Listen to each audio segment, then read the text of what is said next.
respectueusement d'accorder la parole à mon très estimé collègue, le professeur Jean-Paul Seguiobe Bigira. Thank you, Mr. Merci, Monsieur Lumumba. Je demande maintenant à Monsieur Bigira de prendre la parole. Je vous remercie pour la parole, Monsieur le Président. Monsieur le Président, Mesdames et Messieurs les juges, j'ai l'honneur de me retrouver devant vous au nom de la RDC pour vous dire que la Convention de Montego Bay est un instrument vivant qu'il faut interpréter à la lumière des temps actuels.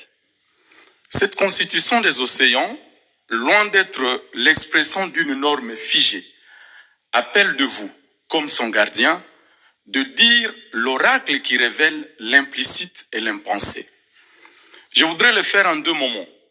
Dans un premier temps, je montrerai le bien fondé de l'interprétation systémique et dans un second, je dirai, dans une sorte d'interaction avec les observations de certains États, ce que pense la RDC par rapport à l'avis que votre tribunal est appelé à donner.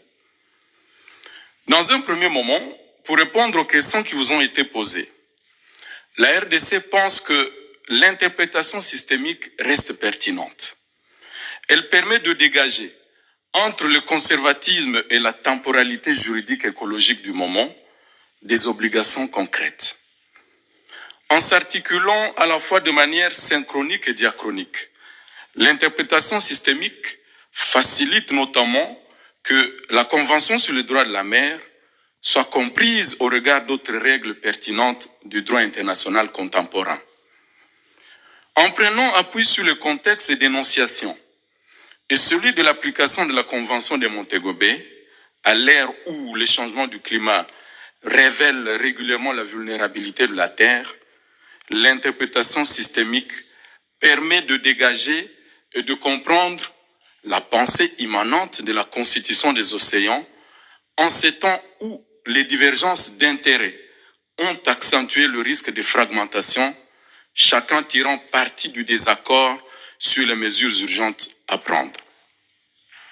La RDC considère que l'interprétation systémique permettra de trouver des réponses concrètes au paradoxe devant lequel nous sommes, à savoir cette bipolarité qui oppose les acteurs et les victimes des changements climatiques. D'un côté, il y a les pays industrialisés, riches, responsables en grande partie du dérèglement climatique, et de l'autre, les pays en développement, parmi lesquels les petits États insulaires, qui subissent en grande partie les conséquences des actions des premiers. En recourant à l'interprétation systémique, le tribunal aura l'occasion de faire une mise en rapport entre le passé des négociations de la Convention et le présent de son écriture. Une mise en rapport entre le présent des changements climatiques et le futur des conséquences, certaines et irréversibles, sur les océans, sur la vie sur Terre, principalement dans les petits États insulaires et ceux en développement. À cet égard, l'article 293, paragraphe 1er de la Convention, consacre bien un pouvoir, j'allais même dire un devoir d'intégration d'autres règles du droit international compatibles avec la Convention.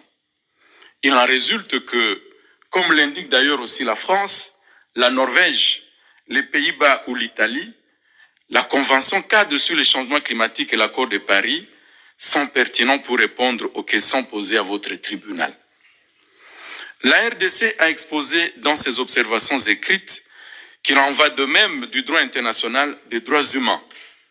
Comme le Chili l'a souligné devant vous la semaine dernière, la RDC pense que les changements climatiques mettent en danger les droits fondamentaux des peuples.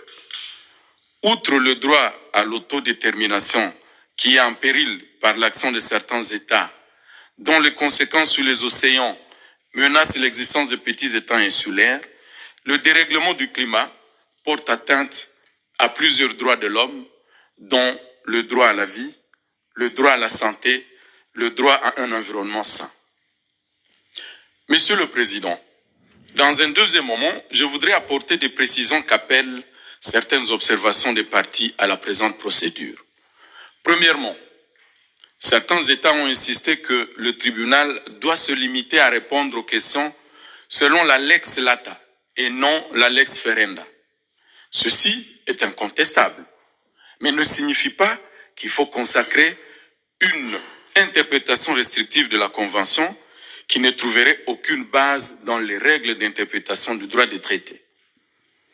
De lege lata, les États partis à la Convention ont des obligations importantes en rapport avec les changements climatiques. Clarifier ces obligations, ce n'est pas juguler les États. C'est les aider à relever les immenses défis posés par les changements du climat. Deuxièmement, pour revenir à l'interaction entre la Convention de Montego Bay et d'autres règles du droit international, l'Union européenne fait valoir que, je cite, les obligations qui s'imposent aux États en vertu de la Convention sur le droit de la mer ne sont pas plus strictes que celles imposées par l'accord de Paris. Fin de citation. Singapour dit que la Convention cadre sur les changements climatiques fournit la lex specialis en matière d'émissions de gaz à effet de serre. L'Australie considère aussi qu'il devrait être suffisant de se conformer aux obligations dégagées par la Convention cadre sur les changements climatiques et l'accord de Paris. La RDC ne partage pas ces analyses. Les accords sur le climat n'ont pas pour effet de limiter les engagements en vertu de la Convention sur le droit de la mer. La Convention cadre sur les changements climatiques et l'accord de Paris n'énonce aucune norme contraignante et applicable à toutes les parties en matière d'émissions de gaz à effet de serre. Selon le mécanisme de contribution déterminé au niveau national, chaque État parti à l'accord détermine lui-même sa contribution à la diminution des émissions de gaz à effet de serre. Dès lors, il ne peut pas exister de conflit entre les deux régimes. Il n'y a pas matière à qualifier la Convention cadre sur les changements climatiques de lex specialis, ni à restreindre les obligations de la Convention sur les droits de la mer au regard des accords sur le climat. Ces régimes se situent sur des plans différents et sont complémentaires. Il en va d'autant plus ainsi que, comme l'observe la France, conformément à l'article 237 de la Convention, les États partis doivent s'acquitter de leurs obligations en vertu de l'accord de Paris, d'une manière compatible avec les principes et objectifs généraux de la Convention sur les droits de la mer. Il ne peut donc être question de subordonner la Convention sur les droits de la mer au traité sur le climat. Ceci n'empêche aucunement que les accords sur le climat éclaircissent et concrétisent les obligations des parties à la Convention sur les droits de la mer. Ils le font par la reconnaissance des faits scientifiques relatifs au changement climatique. Ils le font par la reconnaissance de l'urgence. Consacrer la nécessité de contenir l'élévation de la température moyenne de la planète à 1,5 degrés Celsius, c'est en réalité faire le minimum pour préserver le milieu marin. Ainsi, l'objectif collectif des limitations des températures de l'accord de Paris vient en appui à la Convention sur les droits de la mer et contribue à identifier les mesures nécessaires pour la prévention, la réduction et la maîtrise de la pollution du milieu marin causée par les émissions de gaz à effet de serre.